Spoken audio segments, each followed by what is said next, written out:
गुड़िये।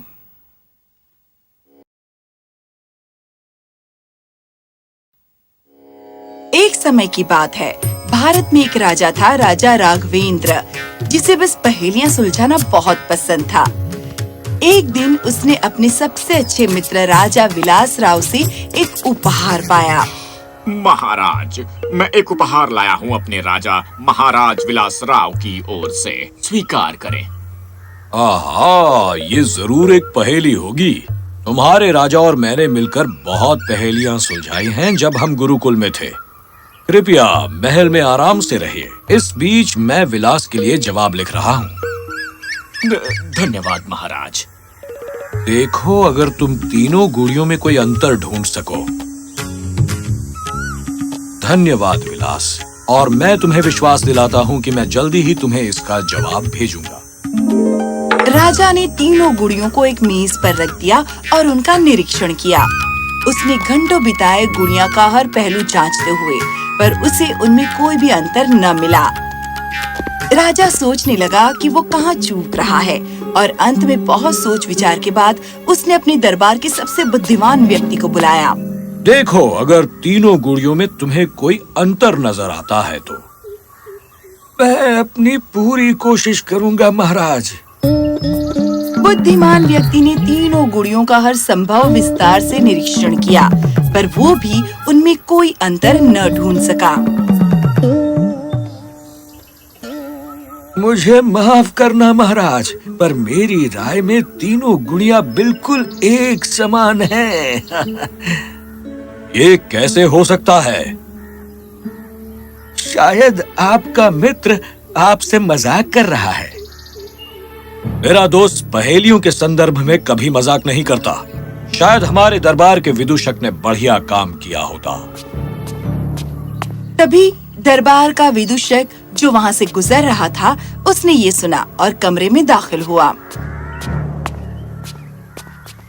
मैं गुजर रहा था और मैंने आपको अपना नाम लेते हुए सुना। क्या आप पसंद करेंगे, एक चुटकुला, एक नृत्य या एक खेल?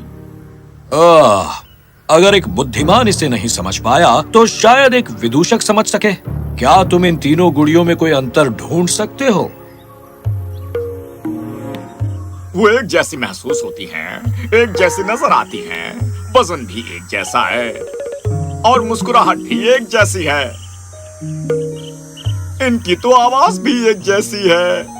इनकी आवाज खामोशी है और वो भी एक सी सुनाई देती है। बिल्कुल कोई अंतर नहीं है महाराज। तो शायद ये पहेली एक मजाक हो। जहाँ तक पहेलियों और बुझारतों का सवाल है, मेरा दोस्त कभी मजाक नहीं करता। चले जाओ। राजा इतना हताश हो गया कि उसने किसी को भी अनुमति दी कि आकर इस पहेली को सुलझाए, पर कोई भी सफल नहीं हुआ। एक दिन एक बूढ़ी कहानी सुनाने वाली को उनके सामने लाया गया। सुना है कि एक पहेली है जो आपको परेशान कर रही है महाराज। तो अब कहानी सुनाने वाले भी पहेलियां सुलझाते हैं? क्या वो ऐसा कर सकती है? शायद ये कहानी एक पहेली के बारे में हो महाराज। हो सकता है कि इस पहेली में ही कोई कहानी हो। कोशिश करो यदि कर सको। एक कहानी को सुनाने वाले की और सुनने वाले की जरूरत होती है। तो क्या तुम मुझे रुकने को कह रही हो? हाँ महाराज, और मुझे बस चाहिए 3 लंबे बाल। 3 बाल? मगर वो क्यों? खैर, वो चीजें जो बाहर से समान लगती हैं, वो अंदर से अलग हो सकती हैं। अब क्या आप अपने 3 बाल खींचेंगे और एक एक करके मुझे वो दे दीजिए महाराज, दीजिए। ऐसा लगता है जैसे तुम मुझे आज्ञा दे रही हो। जी बिल्कुल, पर मैं कुछ भी बेवजह नहीं मांग रही हूँ। नहीं, ये लो। महाराज, ये लो।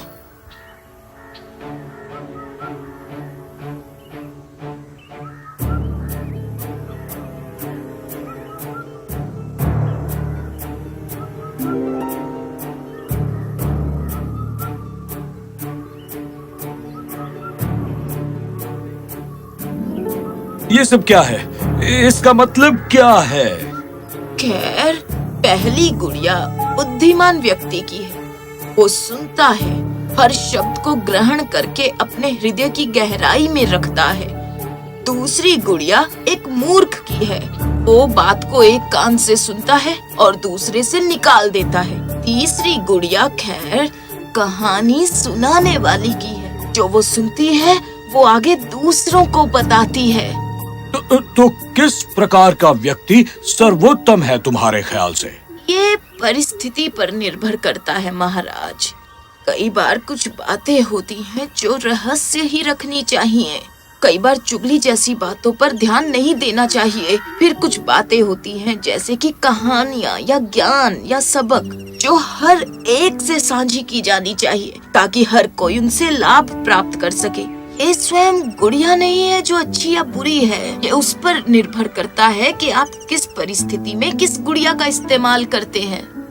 ओह, बहुत बहुत धन्यवाद। ये रहा तुम्हारा इनाम, लीजिए। तो राजा ने उस पहेली का जवाब अपने मित्र को भेजा, इस पहेली के शानदार सबक के लिए धन्यवाद देते हुए।